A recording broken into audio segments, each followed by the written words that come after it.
What's up, YouTubers and plant lovers? It's Justin, and today I wanted to take a time and discuss with you how I care for my aloe vera and keep it thriving.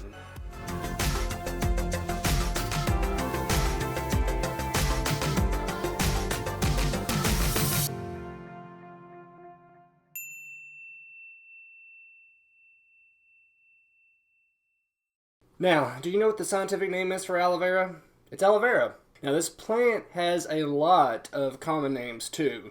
I believe it's called like the Chinese aloe, the true aloe, the burn plant, the first aid plant, Indian aloe, and they go on. Now, the epithet vera means true or genuine. So there are, I think, about 240 to 250 different species of aloe vera, but there's only about 4 of them that are really kind of made specifically to help you out if you ever do kind of have a problem, i.e. with burns or scrapes or dry skin. So there's only about 4 plants out there out of the 250 that we know of that it will actually help you in any kind of like a first aid matter. Now, the plant is typically cultivated in like North Africa, but it's also found in Europe, other parts of Africa, Asia, and the Americas. Now, typically, an aloe vera does not have a stem. Instead, it's got these really huge serrated leaves that kind of come off, and they kind of really just hold the plant up. And you can kind of tell in here in the middle, it does kind of look similar to like a stem. If you kind of cut the leaves off around here, you can actually see. But technically, it really doesn't have a stem. It kind of just comes off of all these leaves, and they all kind of alternate each way. And that really does help the plant get the most sunlight that it needs. I mean, if you had all these leaves that were coming off on the same side, the leaves below it really wouldn't get the best amount of light. So that the fact that they kind of alternate really gives the plant its best chance of getting the most sunlight it needs on each leaf. So that's really something that's cool and kind of nice for aloe. And you really need to be careful with these leaves because, as you can tell, they do have really sharp points on them, and it's not anything that would really kind of cut you up too bad, but it can. You can kind of rub it one way and it really won't hurt, but if you go the other way, you can draw blood, so be very careful with that. I don't know if you can see it because this is winter time here in Kentucky, but there are some kind of white spots, especially on both sides of the leaves, and that's really a good indication that the kind of aloe that you have is good for its kind of health benefits and, helping with burns, scrapes, cuts, acne. I mean, these plants really kind of do it all. And we've known this for a long time now. I think it was back in ancient times with Egypt. They called it the immortality plant. And the thought behind that was it could actually slow down the decaying process. And if it would slow it down enough, then you probably wouldn't die. But as we know nowadays, that's not true.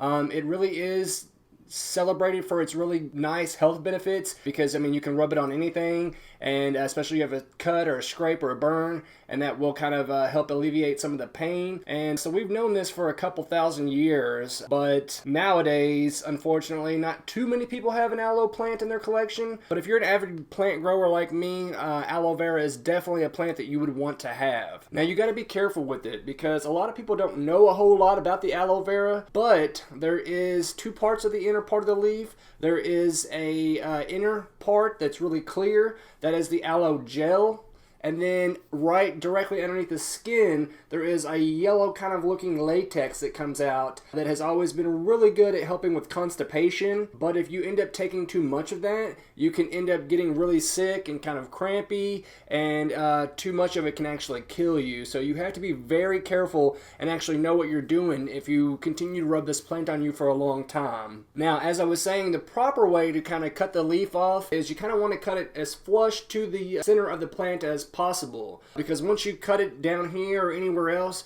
the leaf is not going to grow back. So you might as well just kind of take the leaf and cut it in as close to the center of the plant as possible. And then from there, I've always just taken it and kind of just rubbed it on my skin. But as I said, if you do that for a long time, the latex can kind of absorb into you and mess you up if you use it for extended periods of time. But you can look videos up on the internet on how to actually do it the right way. And that really just kind of involves skinning the top part of the leaf off and then skinning the bottom part off too, and kind of draining the yellow latex off, and then taking what's left in the center and kind of applying that to your skin as well, wherever there's a burn or anything else that might need some kind of attention from an aloe plant. These plants help with anything from canker sores on the inside of your mouth to acne on your face, because it really is beneficial at cleaning bacteria and getting rid of stuff like that.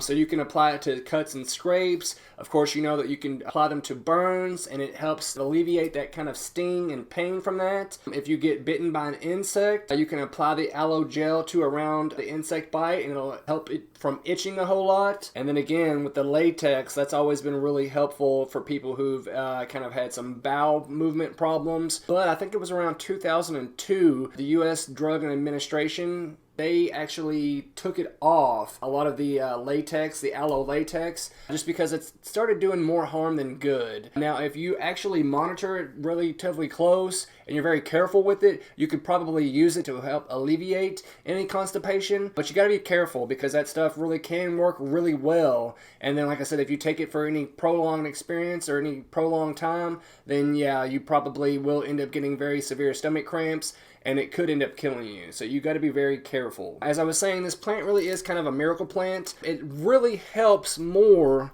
than it does hurt. Plant isn't really toxic, but if you have a plant or an animal or a young child that likes to put things in their mouth, the aloe may not be beneficial for you. Like I said, I've got a dog and a couple of cats, and I'll set this plant outside during the summertime, and I've never noticed any bite marks on it. But if you do have an animal or a child that likes to put things in their mouth, be very cautious. Maybe put it up somewhere higher that they couldn't get to it, because that latex can end up making them go to the bathroom on themselves, or if giving them kind of severe stomach cramps and then making them sick. Now, the interesting fact about aloe vera gel is it has about 75 health-giving nutrients like vitamins, amino acids, minerals, and certain enzymes that actually do help it whenever you apply it to the skin, and it keeps it hydrated and helps the cells in there to kind of heal themselves and just all around take away any kind of pain or anything like that. So it is a very beneficial plant to have, and they're really easy to take care of. I've always set mine kind of like in an eastern facing window. I think with light, they really only need about 6 to 8 hours of direct sunlight a day, and they can get away with a little bit less than that, but you don't want to do it too much more or less than that. And if, like I said, if you've got your plant inside or you just bought it from a big box store, you want to introduce it slowly into the sunlight, because the leaves will burn and they'll kind of look all nasty, dried out. And as you can see, I've had mine out all summer, and it's inside for the winter now. So I'm going to take my pruning shears here in just a moment and kind of trim up all this dead, unsightly mess that I see kind of around the base of the plant, and any kind of brown tips that may exist towards the end of the leaves as well. And as always, take your pruning shears after they've been sanitized, either with hot soap and water or some rubbing alcohol. Sanitize the shears, and anywhere you see this kind of unsightly mess, this kind of decaying brown nasty stuff, just take your pruning shears and cut right at the base where you see all that brown nasty unsightly mess. You don't want to cut into the green part, because if you do, you're going to create an opening where any kind of disease or pest or anything else that might be able to potentially enter your plant and do some harm to it. And as I was saying, you kind of just want to trim up towards the center of the plant. And now you may see some kind of leaves that do have some kind of black necrosis on it or anything like that may have come from it just being squashed. Do the same with the brown parts too, and just kind of remove in the center of the plant. Now, as you can see, all that wet looking clear stuff is the gel, and if you look in really close, you might be able to see the yellow part, although I'm having a little bit of trouble too. But the latex is the part that's directly under the skin, and when it drains and kind of comes out, it will be a yellow in color. As I said, mine on this side was probably smashed up against the wall because it's got that little bend right there. It looks like it was pressed against the rim of the plant or the planter, so it's safe to just kind of take it and just kind of cut it off and remove it, because it is rather unsightly. Now, if you're taking your pruning shears and you're going from plant to plant, always remember to sanitize between plants. One plant may look a little bit healthy, but it actually may have something wrong with it that you can pass on to the other plant. So it's better to err on the side of caution and just sanitize whenever you switch from one plant to another. Now, if you did go ahead and cut into the plant and you cut into that green part, you can see on the inside of the leaf that it's kind of wet, and it looks like you've just kind of created a hole where any kind of pest or disease or rot or anything can kind of get into there. You can take some cinnamon, 100% cinnamon, all natural cinnamon or anything like that, and just kind of sprinkle it over the wet area or the hole in there. And cinnamon is actually a nice antibacterial that will actually kind of keep your plant from getting anything into it at all. But there has been a lot of study with aloe vera and its health benefits, and they've noticed it's not 100% effective yet, but that it does kind of help fight problems with AIDS or cancer. Now, they're still kind of investigating this, and they're not entirely sure it's a cure-all or whatever it's going to be able to do, but it does, because of its antiseptic bacterial properties, it does make a good kind of resistance towards cancer and AIDS. So with it by itself, you probably aren't inviting too much in there, but if you're kind of worried about inviting some kind of pest or disease into the plant, you can actually sprinkle some cinnamon on there, and that will actually keep anything else from entering your plant and potentially harming it as well. Now, I've also found out that when using pure aloe vera gel, when used as a mouth rinse, pure aloe vera juice is just as effective at reducing plaque and any kind of plaque or buildup in the mouth as generic mouthwash. So again, with that, you actually want to go out there and buy something that's designed for that. I wouldn't actually cut that off and try and put some of that juice in your mouth, because if you end up getting the latex in there, you might end up having to go to the bathroom, or if you do it too much, you could probably end up really hurting yourself. Now, I know with the cosmetic industry and the food industry, a lot of aloe vera is used in that also, especially with drinks and certain kinds of food. You may find that there are some gel or latex in there as well, though nowadays the latex isn't as prevalent as it used to be prior to 2002. And as I was saying earlier, with the sunlight, it needs anywhere from about 6 to 8 hours of sunlight a day,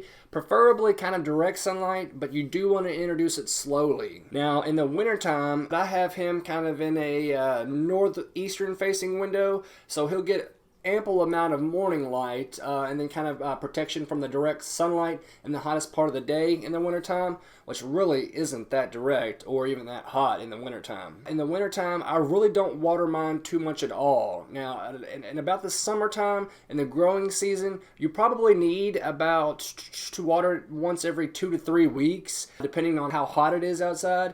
And remember, as the temperature goes up, the water intake level needs to go up too. Now, this is a succulent, and I want to say that on the inside, about 76 to like 96% of the leaf is water in here, so that does help the plant through an extended period of drought or just not really getting a whole lot of water. So you don't really need to overwater your plant. They don't like to stand in any kind of water for extended periods of time. So if you have a saucer underneath there, I would let the water sit in there for about 10 to 15 minutes, and after that I would go ahead and drain the excess water out, because if you keep too much in there, you're actually going to do more harm than good and probably kill your plant. So as I said, in the wintertime and summertime, I give him about 2 to 3 cups of water every 2 to 3 weeks. And with aloe vera, just like any other kind of cacti or plant that doesn't really like a whole lot of water, you want to make sure that a lot of water actually goes through the plant and out through the bottom of the drainage holes. And you want to do that kind of infrequently. You don't want to have a whole lot of watering every day, because that will end up killing the plant. With substrate, you want to make sure that it's very well draining substrate. Something that does have a lot of kind of sand in it, because sand doesn't really hold on to water too much. It allows it to go kind of straight through the pot and drain relatively quickly. You don't really want to use any kind of perlite or anything like that that may actually hang on to the water, or any kind of bark chips, because wood kind of hangs onto water too. So anything that's formulated for cacti or succulents, that's kind of what I use with these guys. Or if you use kind of a general all-purpose substrate, I always add in a lot of sand, builder sand in particular, because that stuff has been rinsed several times to actually get rid of some of the sediment and substrate that's actually could hurt the plant. So if you want to add sand into your all-purpose fertilizer or substrate, make sure you're adding builder sand in there too. The skin-soothing properties of aloe vera come from compounds in the aloe vera that actually help regenerate a new skin properties of new skin cells and reconnective tissues also. And I believe there's also vitamins E and C in there, which also promote wound healing as well.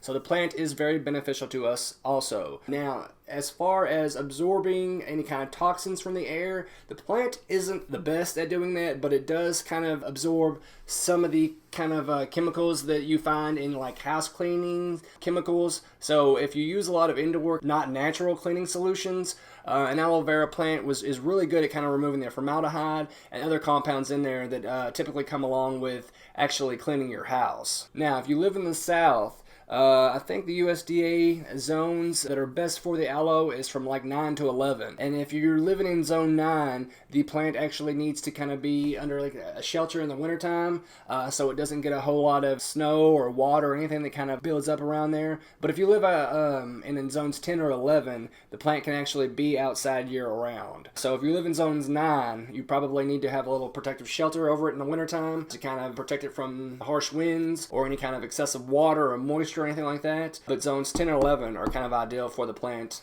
overall. Now, if you have this plant growing indoors, you need to be kind of aware of this, but the plant actually can kind of spread out and actually get rather large. I think it's around 1 to 2, maybe even 3 feet when kind of fully grown and kind of spread out. And in nature, the plant can last 100 plus years. So if you keep it indoors and kind of keep a good eye on it and set it outside to where it's not going to be harmed by anything, your plant could live relatively long, and you may end up having to kind of pass it down the line. But they are great plants to have and to pass down the line. So make sure you really do take care of your plant. Now, I know with aloe vera, they don't really have too much in the way of pests, but they do have some. They do kind of suffer with some mites, scale, mealybugs, fungus gnats, and a couple of occasional small little flies or something like that. So if you can kind of tell down around the base, as always, I put my gnat nicks over there because if you do give it a little bit of water and the soil is a little saturated, the fungus gnats will actually kind of fly down around there and set up shop and actually start eating the roots, potentially killing your plant, then laying eggs down in there. So like I said, if you have your plant outside during the summertime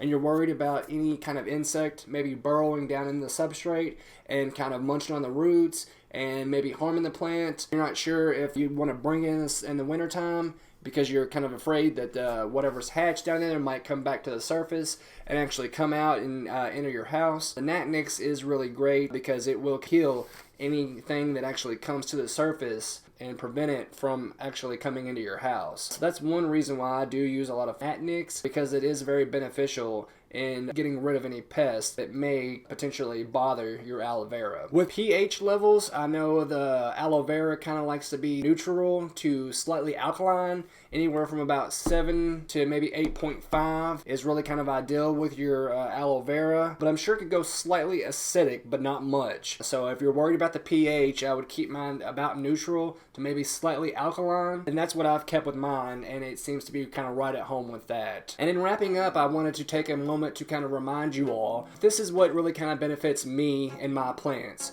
I've had over 15 years of experience working in greenhouses and keeping these plants around for me, and what I say in my videos is what's helped me and my plants and kept them alive and also thriving. So you may find that something I say doesn't really work for you, and that's okay. But it has worked for me, and I just wanted to remind you that that is beneficial to me and my plants. But as always, I hope this video has helped you guys out tremendously. If you do have any kind of questions or comments, please feel free to leave those down at the bottom. I usually try my very best to actually answer all those and kind of help you guys out with that also. And while you're at it, make sure you hit the subscribe button or the bell next to it. That way you'll know anytime that I've uploaded a new video.